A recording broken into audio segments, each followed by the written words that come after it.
Goa police की जांच में सोनाली फोगाट के पीए सुधीर सांगवान और उसके साथी सुखविंदर ने सोनाली को उनकी मौत से कुछ घंटे पहले ड्रग्स देने की बात कबूल की है।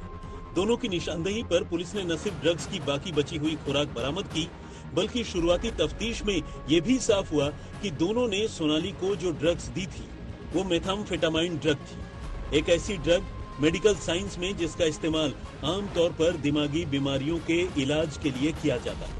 मेथाम्फेटामाइन से doctor attention deficit hyper activity disorder यानी ADHD और नार्कोलेप्सी जैसी बीमारियों का इलाज करते हैं। लेकिन इस मेडिकल यूज से अलग नशे की दुनिया में लोग इस ड्रग में खुशियां ढूंढने की कोशिश करते हैं और फिर ऐसा फंसते हैं कि बाहर निकलना मुश्किल हो जाता है। इस केमिकल की तासीर ही कुछ ऐसी है कि इसकी लत लगने में देर नहीं लगती। ये ड्रग दिखने में क्रिस्टल के छोटे छोटे टुकड़ों की तरह होता है, यानी सफेद और चमकदार। लेकिन सवाल यह है कि आखिर ये इंसान के शरीर पर कैसे काम करता है, अपना असर कैसे दिखाता है। तो आइए इसे एक एक कर समझने की कोशिश करते हैं। मेथाम्फेटामाइन एक उत्तेजक नशीले पदार्थ के तौर पर जाना जाता है जो इंसान के नर्वस सिस्टम पर असर डालता है। इसे लेने से दिमाग में डोपामाइन नाम का रसायन ज्यादा मात्रा में पैदा होने लगता है, जिससे इंसान को सुकून और खुशी महसूस होने लगती है। इंसान का एनर्जी लेवल भी हाई हो जाता है।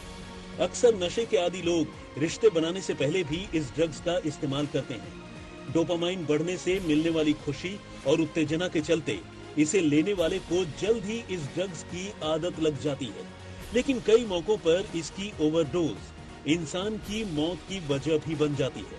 नारकोटिक्स कंट्रोल ब्यूरो ने देश में मेथाम्फेटामाइन के बढ़ते इस्तेमाल पर साल 2016 में चिंता जताई थी।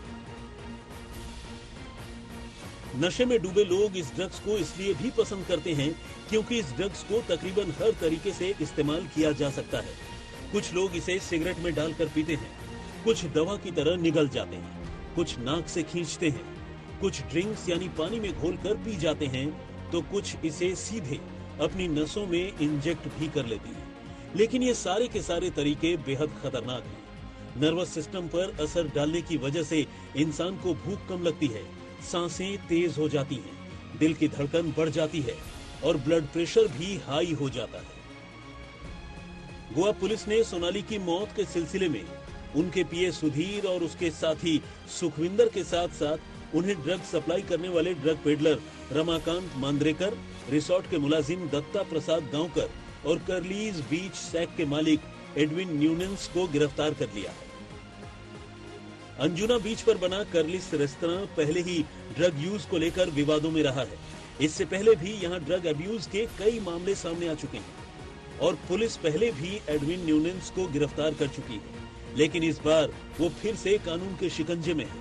दरअसल उस पर सब कुछ जानते हुए भी अपने रेस्तरां में ड्रग्स के इस्तेमाल की छूट देने का इल्जाम है।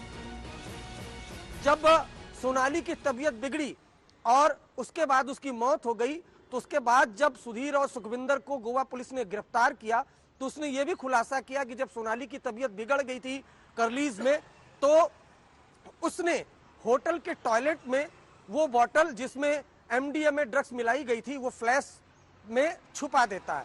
तो ये एक बड़ा खुलासा उस केस फाइल से हुआ है, जिसमें जो आरोपी है उसने स्वीकार किया है कि उसने MDMA ड्रग्स लिक्विड फॉर्म में उस रात पार्टी में सोनाली को दी, जिसके बाद उसकी तबीयत बिगड़ी।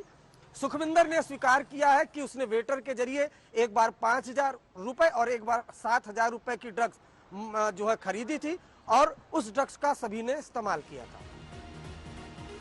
तफ्तीश अभी शुरुआती मुकाम पर है। अभी कई और लोग पुलिस की रडार पर हैं। गोवा से पंकज उपाध्याय के साथ अरविंद ओझा, आज तक।